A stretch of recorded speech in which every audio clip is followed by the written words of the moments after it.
is David Schmidt. I am a husband, father, inventor, and the CEO and founder of LifeWave.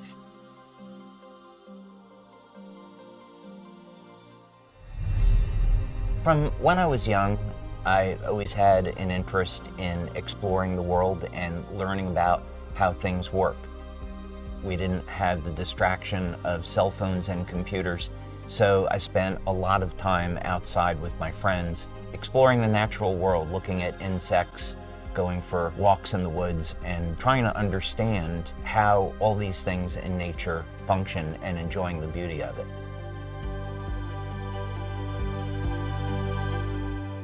So we've asked science to tell us who we are.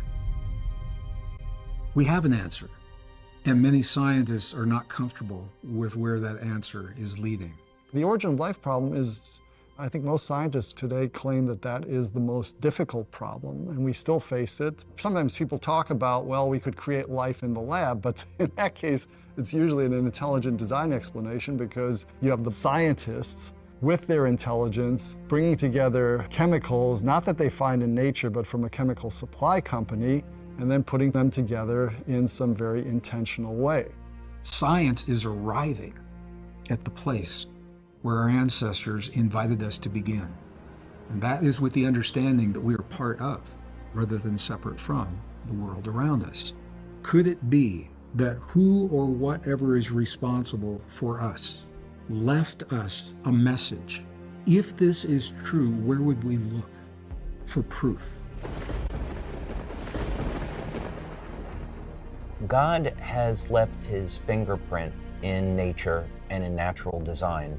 And by studying nature with this perspective, we can unlock some secrets that have been hidden. The DNA is thought of as a reservoir or a repository of information, but actually it's much, much more than that. There's a message encoded into the DNA of all life. What it says is that the elements that make us who we are not random. And as we begin to embrace what